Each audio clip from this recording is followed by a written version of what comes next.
Hello, everyone, and welcome to the Truly On Franchising Podcast. My name is Kim Sosha, and I serve as the Senior Franchise Coordinator for Truly Nolan Pest Control. As always, I'm joined by my co-host, Lance Washington, our Director of Franchising and Acquisitions. Hey, Lance. Hey, how you doing? And happy to be here with our longest tenured franchise. So this is an awesome experience for me. It absolutely is. So today we have the pleasure of having Matt Christensen and Casandra Gaud on from our Lexington, Kentucky franchise. Matt, Cassandra, welcome. Hey there. Hello. Thanks for having us. So before we get into kind of the meat and bones of today's franchise or conversation, Lance alluded to that you guys are celebrating 25 years this year. It's an incredible achievement. Congratulations, guys. Thank you. Thank you. Thank you. We do love it. We love the longest tenured franchise. It's amazing. And it kind of speaks closely to today's topic. So we're going to spend some time today chatting about workplace culture, which is something that all employers should be focused on as they work to create these kind of employer of choice environments, right? And Truly Nolan Corporate takes it very, very seriously. And we know that you two have worked extraordinarily hard, especially in the recent years, to kind of cultivate and change the culture in your franchise. Everyone knows that the workplace is a much different environment 5 years ago, a year ago, right? And it's continuing to change and morph, and we kind of have to adapt to that. So let's start by having you guys talk a little bit about what prompted you to take a deeper look at your workplace culture. Through the pandemic of 2020, we did really well. We had a full retention of our staff and everything. And it seems like at the end of 2020 and progressing into 21, and correct me if I'm off base here, but we had what I called a mass exodus. We lost, I think, 11 or 12 employees from the office staff to the field staff, and that includes our other franchise that we own as well. And it was just like, whoa, we just went through this weird year where everything was shut down, but we were deemed essential and we were able to keep everybody on, basically kept the same hours, same schedules, after the initial couple of months in the spring. And then all of a sudden at the end of the year, people are just dropping off like flies, which led us into 2021, which was a struggle year for us. A lot because we didn't have staff and it was tough to keep up with our schedules and our regular customers. So, that's what in my mind kind of was the impetus. And, that's been one of the most stressful years that I've endured since I've been doing this. I've been in this business almost 24 years now, and that was a struggle bus year of 2021. So yeah, I can imagine. And I think for me, coming in, also as people were leaving, asking why, doing those exit interviews. Why are you leaving? Is it because you're unhappy with the job, unhappy with the hours, unhappy with the management, the type of work, that you do? So it was just trying to make sure that, dig a little deeper as to find out why are you leaving? And then from there, kind of, what can we do to make some changes, change the culture?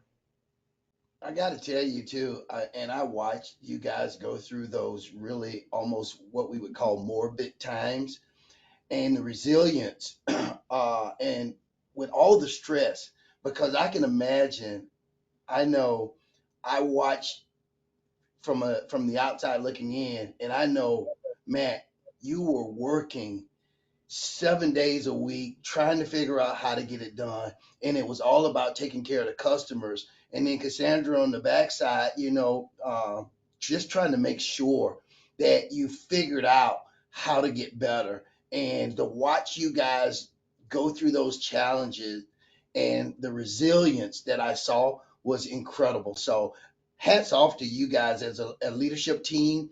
Uh, if we could have more of you, we would probably be in a much, much better place overall. And that means franchise and corporate wise. So hats off. Thank you so much for what you guys do and how you follow the core values and understand what it takes to do what we do in this service industry in our space.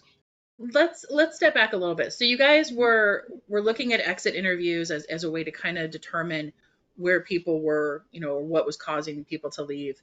What other processes did you guys kind of put in place? Did you survey existing employees, or walk us through how you kind of took those steps to make Yeah. the cultural change? Uh, Along with the exit interviews, we did talk to, current employees. With COVID, with all the prices and everything changing, which made, um, payroll have to be adjusted. So someone were like, well, if we can sit at home and make more money, then that's what we wanted to do. So it forced us to come back in and look once again at, our hourly rates and, being competitive with other, local pest control companies in the area. Uh, and talking to the employees, my goal was trying to find a way, we all know that, employees talk to other people before they would talk to management or ownership. And so, I like to say that, with the culture here, I'm going to find out what people have been talking about. It's going to get back Right. to me. And, I'm kind of sad that, it made me sad that people didn't feel that they could come directly to me at the time. But when I did, it's just bringing them in and sitting down and talking to them and saying, what's going on? How can we fix this? Or, you know, if you have a problem, try to come up with a solution, and let's see how we can, deal with this together. But just letting everybody know that there's an open door policy, there's no retaliation, no matter what. And, we can't change if we don't know. We can't make the adjustments. Right. That's Wow. fair. So we know that the first step is always the hardest, right? Ripping that band-aid off and taking the Mhm. first step. What was the first thing that you guys changed, and what kind of immediate impact did it have for you guys? For me, the first step was changing this guy right here. And Matt and I sat down and we had some, long talks and discussions. Hard talks. Um, Someone we were in tears. But it's kind of like, we want people to be happy to work here. It's like we know you have good days and bad days, but we hope the good outweigh the bad. So the first step was looking at us and how we Sure. want to project that to the employees. So that was the main thing for us. That says a lot about the relationship that you guys have, because you can have those candid, real conversations and take to heart the conversations, right? It takes a big man to look at himself in the mirror and say, huh, maybe some of the things that are happening may be my fault. And everybody can't do that. So again, number one, Cassandra being able to go to that leadership group and have those conversations, and Matt, you being able to say, "Let me reflect a little bit. Let me look inside."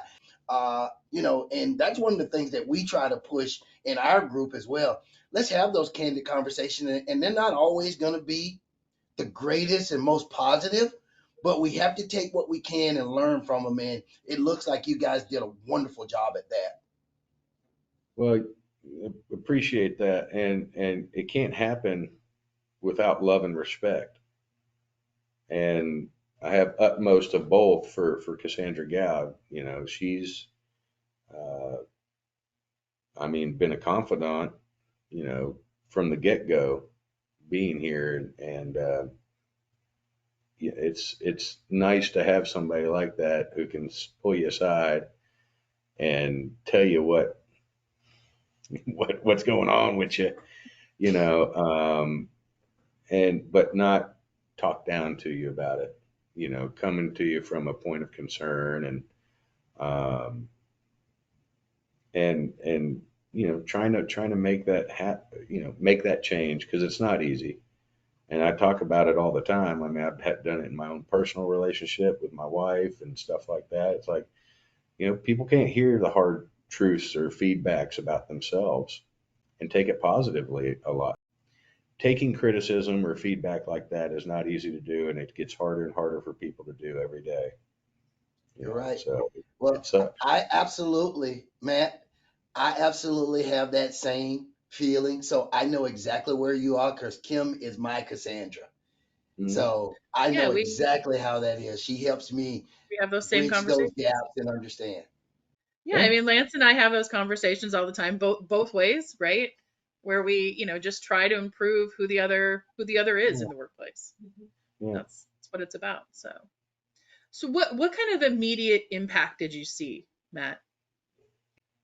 Go for it. No, Not she said immediate. Matt. I don't know if it was immediate. Behavior is hard to change. Behavior is hard. But being aware of it, it's impactful. Just being able to control your tone or control your attitude or um, things like that. So you know, I guess it helps people just to feel more at ease walking in, not walking around on eggshells, pins and needles, and wondering, what hammer is going to come down today and things like that. So I get it. You know, um, I know what that's like, and it's not fun. It's not a fun work environment. So I think it eased tensions between management, or more specifically myself and the employees. Made me a little more approachable and be able to That's come in and talk about their issues and stuff. So that's And awesome. I would say, oh, sorry. No, you're fine. Go ahead.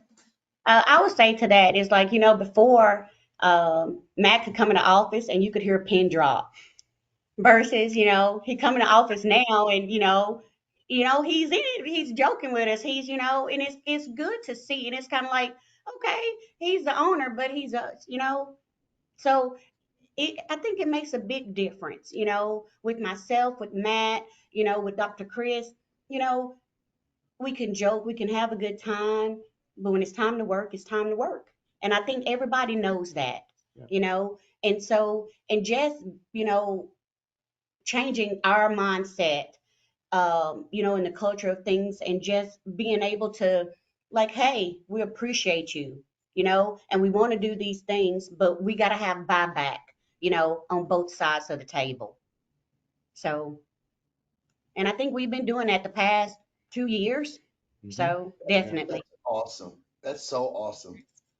Now we know that it's an intentional process, right? You constantly have to be aware, right, Mhm. of what's going on. It's a conscious effort, um, and you have to be on game all the time. How often do you guys kind of reevaluate where you at? Do you have a reevaluation process or? Not like specific, hey, let's meet up in 2 months and see how your attitude's looking, Matt, or anything like that. So, but I mean, there's always check-ins because there's going to be slip-ups too. Yeah, There's going to be very frustrating situations that rear their ugly heads, and not saying that it's the ogre comes out or anything like that, but sometimes you have to have those harsh talks with your employees. Not harsh, but hard talks.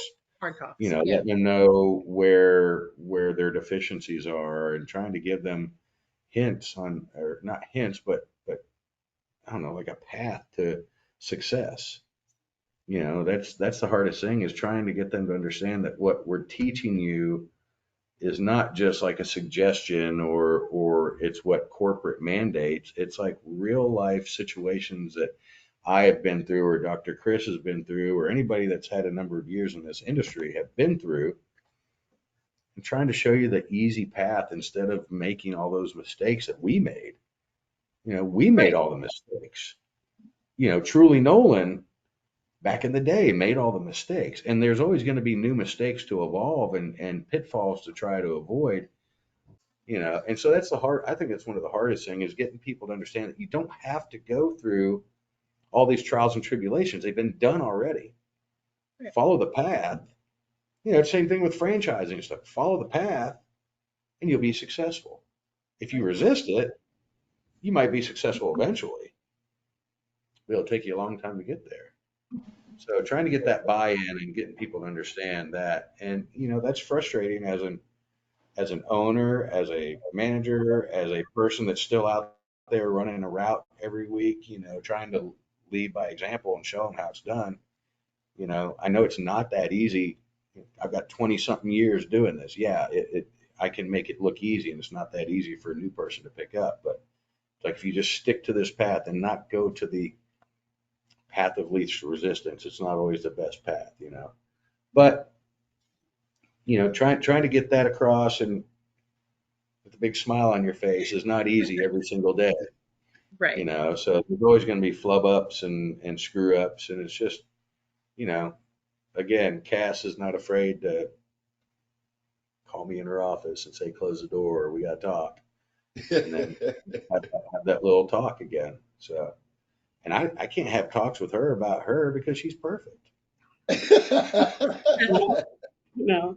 But I would say, Matt and I, at least, 3 days a week before everybody gets here to the office in the morning time, we sit down and we talk. What's going on? What have, you've seen? What have you heard?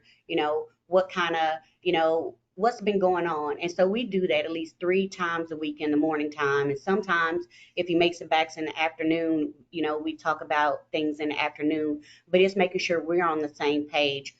We've learned that anytime we're having a meeting with somebody, always have a second set of ears. So again, in learning the culture, it's learning that, okay, everybody wants to put the blame, and so it's just fine tuning some things that, we used to didn't do before, just to make sure again, you know,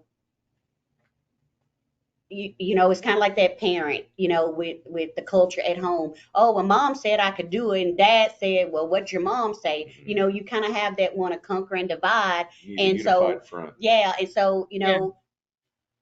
I talk to Matt all the time, and so it's kind of like, hey, he knows what I know, and so it's just like you're not gonna pull a fast one on us. So, Right. you know, that line of communication helps the culture, I think, a lot. It does appear, to summarize, it does appear that there is a significant amount of communication that has to happen in order to make that wheel turn. And you guys figured out that more is better. Even if it's casual conversation, that 15 minutes, just, hey, this particular situation arose yesterday. What do you think we should do? And having that open line of communication, I can tell you right now, for us as a team, we do that I'll pick up the phone at 6 o'clock at night and go, hey, Kim, I was thinking about this, or whatever the case Mhm. may be. So it does help. And we made it a point to not make decisions unless we all are on the same page or at least understand the direction. There is a full democracy when it comes to our decision making process. And I think that's Mhm. made us better as well. Mhm. Yeah, yeah. No, I mean, it's like anything else, it's a team effort. And, there's going to be certain things uh, here and there where it's not like a group decision or anything like that. But, we basically know how each other's going to feel on a specific situation and can make a best guess of, okay, I think Cass will be all right with this, except when it comes to purchasing things at NPMA trade shows. That does sound like us, doesn't it, But, Kim? It does. Absolutely does. but that hasn't happened in a long time. But no, I mean, it is. It's nice to just touch base. I mean, it's like, you know, with your wife or your husband, you want to make sure that you're not usurping their decisions because that can make them feel small and unwelcomed, unwanted, not part of the team, stuff like that. And so, you know, I've done that to Cass before. Man, oh man, that's a bad feeling when you've done that to somebody that you love and respect like that. But yeah, I mean, as far as decisions, group decisions, it's the only way to go because then you don't have to worry about what are they feeling about this or what do they think about this situation. All right. Well, thank you guys so much. We really appreciate your guys' insight um, on all those topics. As I told you guys yesterday, because I had the pleasure of being at your location yesterday for your annual visit, Yeah. we do have a little surprise for your team.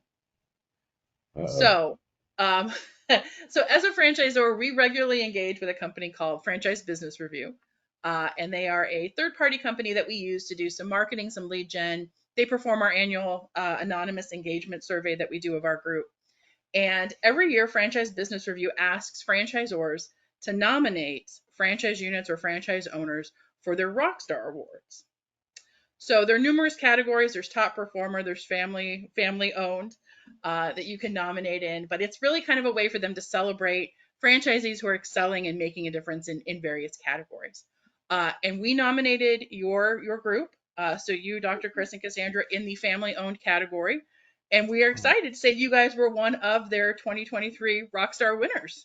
Oh, What? that's Shut awesome. up, man. Thank you Well, so thank you much. guys. You That guys, is a surprise. you guys just keep winning and winning and winning. I'm so proud of what you guys have accomplished. Being, you're the rock stars, but you also had some hardware a little while ago at a certain event. So Sure just, did. Yes. that's all about what you guys have created there, and I am so proud of what you guys are doing. And thank you for being a part of our family. So for my 25 years, this gives me chills. If you could see the hair, now you can see the chills on my. I'm just so happy to be a part, and thank you so much for everything that you guys have done. So, and now you're not only the top performing #1 franchise last year, but you're also the rock Rockstar. stars. It is. That's pretty So cool, man. we're very happy for you guys. And to close out, I would like to read to you the nomination that we sent in, just so Okay. you guys can hear the good things we said about you. Okay. So here's what we said. So we said Dr. Chris is one of our most tenured franchise owners and an incredibly well-respected entomologist. His franchise unit is celebrating its 25th anniversary this year. Needless to say, his son Matt was truly born and raised in the pest control industry. It was no surprise to Truly No One's franchise team when Matt started to take on a more active role in the business. Initially, it was service and sales and migrated naturally into a leadership position. Several years ago, Dr. Chris awarded his son with well earned partial ownership of the franchise unit. The duo provides a great balance to each other's strengths and weaknesses. They work together to overcome challenges in the business that the business might face, tackling issues head on. The duo, along with operations manager Casandra Gaud, have also worked together to increase the culture in their franchise unit, and it shows. They've cultivated an amazing team that are shining examples of Truly No One's core values and focused on building the brand. All their hard work culminated in their franchise unit winning the Franchise of the Year 2023 at our annual meeting. That's so That's wonderful. so cool, Thank man. you, thank you. Thank you Very both. well And deserved, you guys. We're very excited for you.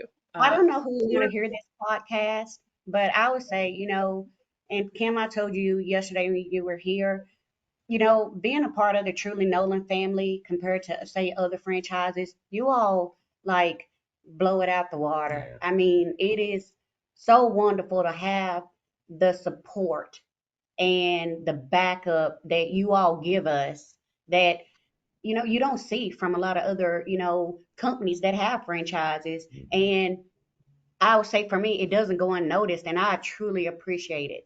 Yeah. So thank you, and the franchise team, you all do a wonderful job. Thank you Yeah. so much. oh, thank you guys. We appreciate that.